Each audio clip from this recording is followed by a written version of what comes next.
নমস্কার, আশা করি সবাই ভালো আছেন, সুস্থ আছেন। এই ভিডিওর দ্বিতীয় পার্টে সবাইকে স্বাগত। যে আলোচনাটা করছিলাম সেটাই কন্টিনিউ করব, আরও কিছু অভিজ্ঞতা এই পার্টে শেয়ার করব, যাতে আপনাদের এইখানে এসে বা যে কোনো দেশে মাইগ্রেট করে প্রথম যে ফেজটা আপনি ফেস করবেন সেটা সহজে কাটে। সেই সব প্রবলেমগুলো আপনি আগে থেকে একটা ধারণা করতে পারবেন।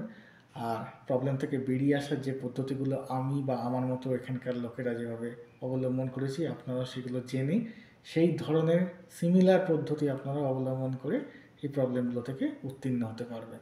দেখতে থাকুন এই সেকেন্ড পার্টটা।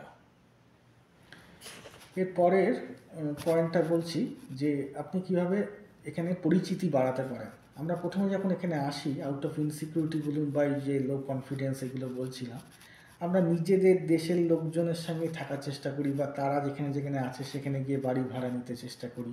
সেটা প্রথম দিকের জন্য অনেকটাই লজিক্যাল যে হ্যাঁ, প্রথমে এসেছি নতুন দেশে, সেখানে আমার দেশের লোকজনকে দেখলে আমার মধ্যে একটা কনফিডেন্স বাড়বে যে আমি মোটামুটি আমার লোকের সাথেই আছি। সেটা কিছু মাস ঠিক আছে, কিন্তু এরপরে আপনাকে আপনার গণ্ডিটাকে বাড়াতে হবে। আপনার নিজের যে দেশের লোকগুলো তাদের সাথে মেলামেশা করবেনই, তাছাড়াও আপনি এখানকার লোকাল লোক বা অন্য জায়গা থেকে তারা এখানে এসে মাইগ্রেট করেছে অন্য দেশ থেকে, তাদের সাথেও আপনি আস্তে আস্তে মেলামেশা করা শুরু করবেন। তাহলে তাদের পার্সপেক্টিভটা, তাদের এক্সপিরিয়েন্সটা, তাদের নলেজটাও আপনার মধ্যে ঢুকবে, আপনিও সেটা গেইন করতে পারবেন এবং আপনার নিজের লাইফটাকে আরও বেশি এনরিচ করতে পারবেন তাদের ওই ইনফরমেশানগুলোকে নিয়ে, যে তারা কীভাবে এটাকে ফেস করেছে, তারা এখানে এসে কী প্রবলেম ফেস করেছে, সেটা কীভাবে ওয়ার্ক করেছে, বা তাদের এই মুহূর্তে কী কাজ করছে বা আরও কী উন্নতি করার চেষ্টা করছে। এই ধরনের নানা ইনফরমেশান, সেই পার্সপেক্টিভগুলো আপনার জানতে পারবেন। সেগুলোকে আপনি কাজে লাগালে আপনার লাইফটা এনরিচ হবে। তো out of your comfort zone যদি আপনি আপনার হরিজনটা বাড়ান, ইন্টারাক্ট করেন বিভিন্ন লোকের সাথে, তাহলে অনেক রকম ইনফরমেশানগুলো আসতে থাকবে। আস্তে আস্তে সেইগুলো চেষ্টা করবেন। প্রথম দিকে না করলেও 6 মাস বাদ থেকে ডেফিনেটলি চেষ্টা করবেন। এরপরে আসি খাওয়া দাওয়া এবং এক্সারসাইজ। নিজের হেলথ হচ্ছে সবচেয়ে বড় ওয়েলথ, আমরা সবাই জানি। এবং নতুন দেশে যখন এসছেন, এখানে আপনার হেলথকে খুব ভালো রাখতে হবে। এখানে অনেক রকম মেডিকেল সুবিধা পাওয়া যায়, কিন্তু তার সাথে বড় অসুবিধা হচ্ছে এইসব জায়গায় ডাক্তারের সংখ্যা বা মেডিকেল স্টাফের সংখ্যা অনেকটাই কম হয়। সেই জন্য আমাদের মতো লোক যারা অন্য জায়গা থেকে আসছে একটা নতুন পরিবেশে, নতুন এনভায়রনমেন্টে, অনেক সময় শরীর টরীর খারাপ হয়। তো আপনার খাওয়া দাওয়াটাকে সঠিক রাখবেন। এখানে অনেক রকমের ফুড পাওয়া যায় যেগুলো আমাদের দেশে হয়তো পাওয়া যায় না। সেই ধরনের ফুড প্রথমে ট্রাই করতে আমাদের ইচ্ছা করবে, কিন্তু প্রথম দিকেই সেগুলো ট্রাই না করে আস্তে আস্তে এখানকার নর্মাল আপনি যা খান তার অনেক কিছু, নিজের দেশের, ইন্ডিয়ার দেশ বলুন, বাংলাদেশ বলুন, এই ধরনের খাবার এখানে এখন প্রচুর।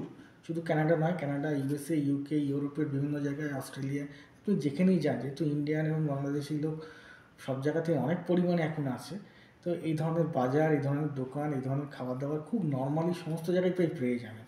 তো প্রথম 6 মাস আপনি সেই ধরনের খাবারই এখানে এসে একটু খাবেন, কেননা এখানকার খাবারের সাথে ইউজ টু হতে আপনার বডির একটু সময় লাগতে পারে। তাই প্রথমেই এসে খেয়ে শরীর খারাপ না করে ফেলে প্রথম দিকে এই ধরনের নিজেদের দেশে যেইগুলো খেতেন সেইগুলোই কিনে খেয়ে, এবং প্রেফারেবলি কুক করে, মানে নিজে বাড়িতে রান্না করে খাবেন।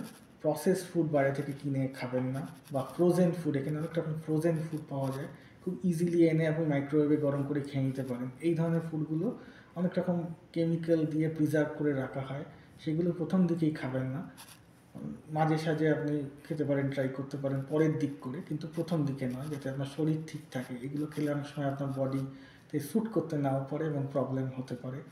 সেই জন্য প্রথম দিকে এগুলো অ্যাভয়েড করার চেষ্টা করবেন। আর এক্সারসাইজ অবশ্যই করবেন, যদি বাড়িতে করতে পারেন ফ্রি হ্যান্ড এক্সারসাইজ সবচেয়ে ভালো। এখানে অনেক ফাঁকা ফাঁকা জায়গা, আপনি হাঁটতে পারেন খুব নর্মালি, খুব সুন্দর। এখানে অক্সিজেন ফ্রি, ফ্রেশ এয়ার। আমাদের দেশের মতো এই দেশগুলো অতটা পলিউটেড নয়, তাই আপনি হেঁটে হেঁটে অনেকটা জায়গা যেতে পারেন। কোনো দোকান যাবেন বা কোনো বাস ধরতে যাবেন, নিয়ারেস্ট দোকানে না গিয়ে দূরের দোকানটায় গেলেন, নিয়ারেস্ট বাস স্টপটায় না গিয়ে একটু দূরের বাস স্টপটা থেকে বাসটা তুললেন। এই যে হাঁটাটা আপনার হলো, এই রকম করে রেগুলার বেসিসে আপনি একটু আপনার হাঁটার ডিস্টেন্সটা বাড়াতে থাকবেন, তাহলে আপনার একটা ডিফল্ট এক্সারসাইজ হয়ে গেল বডির। তো এই ধরনের ভাবে যদি থাকেন, তাহলে আপনার হেলথ ইনিশিয়ালের দিকে ভালো থাকবে, আপনার মাইন্ডও ভালো থাকবে। এইগুলো একটু খেয়াল রাখবেন। এরপরে আসি চাকরি বাকরি কাজ করার কথা। আমাদের প্রত্যেকে এসে এখানে নতুন জায়গায় এসে যে ভালো চাকরি করতে পারবো তার কোনো ব্যাপার নেই। চান্স পাওয়ার পরে এখানকার চাকরি পাওয়ার পদ্ধতি, তার এডুকেশন, তার সার্টিফিকেশনস কী লাগবে আমরা প্রথমেই জানি না। অনেককে আজকাল জানা যায় আগে থেকে, তাও অনেকের কাছে এগুলো জানা থাকে না। তো তার জন্য কিছু সার্ভাইভাল জবস আমরা অনেকেই করি। ধরুন কোনো দোকানে কাজ করলাম বা কোনো অন্যান্য জায়গায় কোনো অড জবস করলাম, জাস্ট ডে টু ডে এক্সপেন্সটাকে বিয়ার করার জন্য। তো প্রথম দিকে এইগুলো করার জন্য সব ঠিক আছে। আমি হয়তো আগে অন্য কিছু করতাম, ভালো কাজ করতাম আমার দেশে, কিন্তু এই দেশে এসে আমি সেই কাজটা পাচ্ছি না। তবে তো বসে থাকলে চলবে না, আপনাকে কিছু একটা অড জবস পিক আপ করতেই হবে।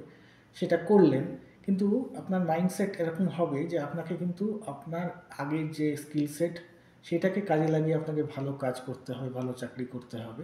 সেইটার মতো একটা ভিশন, একটা মাইন্ডসেট রাখবেন, যাতে আপনি এখানে স্টাক না হয়ে যান। হয়তো 1 বছর করলেন, 1.5 বছর করলেন, 2 বছর করলেন, ইনিশিয়াল কিছু ফেজের সময় এখানে এসে করলেন, যেহেতু আপনি নতুন চাকরি বা নতুন জব করতে পারছেন না তখনই, বা পাচ্ছেন না। কিন্তু আপনি এখানে স্টাক হয়ে যাবেন না। আপনাকে সবসময় একটা অ্যাম্বিশিয়াস থাকতে হবে, একটা হাংরি থাকতে হবে। আমাদের একটা কথাই আছে, স্টে অ্যাম্বিশিয়াস, স্টে হ্যাংরি। সেইটাকে কাজে লাগিয়ে আপনি সবসময় চাইবেন যে এর থেকে বেটার কী করে কী করা যায়। আমি যেটা ওখানে করতাম সেটা কি এখানে কোনোভাবে করা যায়, বা তার থেকে বেটার কিছু করা যায়, তার জন্য কী কোর্স করতে হয়, কী স্কিলস শিখতে হবে, কীভাবে সেখানে অ্যাপ্লাই করতে হবে। এই যে খোঁজ, এটা কন্টিনিউয়াস বেসিসে আপনি করতে থাকবেন, যাতে আপনি যেখানে আছেন সেখানে স্টাক না হয়ে যান। তাহলে কিন্তু আপনার একটা ওভারঅল ইনকাম লেভেলটা একই প্রায় থেকে যাবে, বাড়বে না। কিন্তু এখানে কস্টিং বাড়ছে, আপনার সব কিছুই বাড়বে উইথ ইনফ্লেশনস।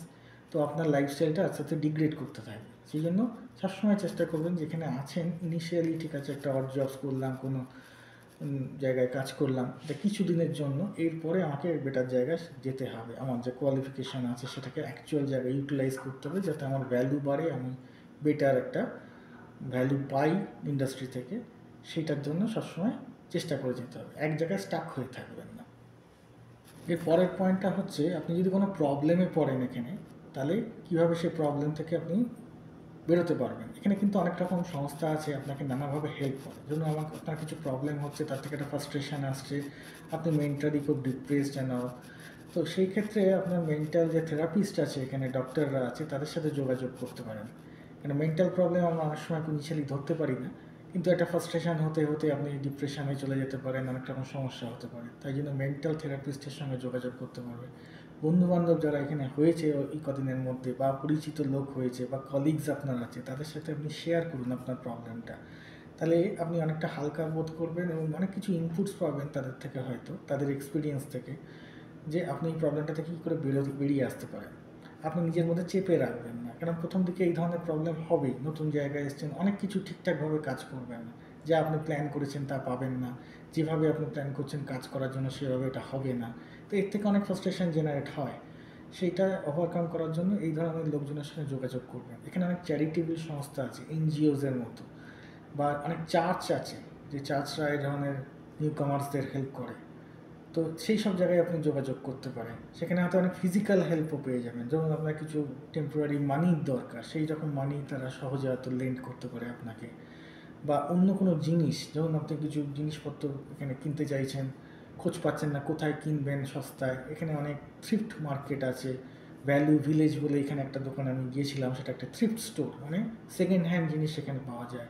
তো আপনি যদি নিজে সেটা না জানেন, তো পরিচিত লোকজন, আপনার যারা নেবার্স আছে তাদের জিজ্ঞেস করতে পারেন, আপনার কলিগস, এইগুলো জিজ্ঞেস করে সেখান থেকে আপনি ইনফরমেশান জোগাড় করে প্রবলেমটা থেকে বেরিয়ে আসার চেষ্টা করবেন। এটাকে যদি প্রলং পিরিয়ডের জন্য প্রবলেমটা আপনার নিজের মধ্যে রাখেন, তাহলে কিন্তু অন্য সমস্যা, অনেক শারীরিক সমস্যা, মানসিক সমস্যা এসে যাবে। তো এইখান থেকে অ্যাভয়েড করার চেষ্টা করবেন। আজকের ভিডিওতে অনেকগুলো এক্সপিরিয়েন্স আপনাদের সঙ্গে শেয়ার করলাম, যে আমি যখন এখানে নিউকামার হয়ে এসেছিলাম আমি যেগুলো প্রবলেম ফেস করেছি, বা আমার মতো অনেকেই যারা এসছে তাদের থেকে জেনেছি যে তারা কী কী প্রবলেম ফেস করেছে এবং কীভাবে সেগুলো ওভারকাম করছে বা করেছে। তো এই ইনফরমেশানগুলো আশা করি আপনাদেরও হেল্প করবে এই ধরনের প্রবলেমগুলোকে আগে থেকে জাজ করা এবং তার থেকে বেরিয়ে আসার যে টিপসগুলো, গাইডেন্সগুলো দিলাম আমাদের নিজেদের অভিজ্ঞতা থেকে, সেইগুলো থেকে আপনারাও আপনাদের প্রবলেম থেকে বেরিয়ে আসতে পারবেন। ইনিশিয়ালি প্রবলেম হবে, সেটা মাইন্ডসেটে ধরে নিন। যা আপনি প্ল্যান করছেন সেভাবে হবে না। এখানে অনেক পদ্ধতি আলাদা, অনেক কাজের পদ্ধতি আলাদা। তো অনেক কিছুই আপনি জানবেন না কীভাবে প্রথমে করতে হয়, আস্তে আস্তে আস্তে জানতে হবে। এই জন্য যেটাগুলো বলছিলাম যে সবার সাথে মিলেমিশে জানার চেষ্টা করবেন, সবই নিজে করতে যাবেন না, অনেকটা সময় লেগে যাবে তাহলে। তার থেকে যদি আপনি অনেকের সাথে মেলামেশা করেন তাহলে অনেক ইনপুট তাড়াতাড়ি পেয়ে যাবেন, অনেক ইনফরমেশান তাড়াতাড়ি পেয়ে যাবেন।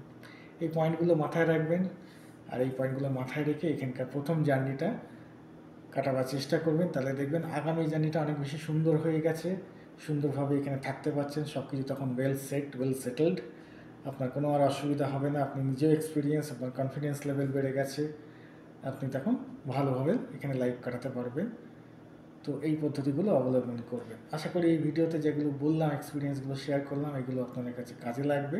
আজকে ভিডিওটা এখানে শেষ করছি। সবাই ভালো থাকবেন, সুস্থ থাকবেন, আমার ভিডিওগুলো দেখতে থাকবেন। আর যদি ভালো লেগে থাকে এই ভিডিওগুলো, প্লিজ আমার চ্যানেলটা সাবস্ক্রাইব করবেন, আর এই ভিডিওতে একটা লাইক, কমেন্টস করবেন, কোনো প্রশ্ন থাকলে করবেন। আমার যেগুলো জানা আছে আমি ডেফিনেটলি সেগুলো অ্যান্সার দেবো। আজকের মতো টাটা।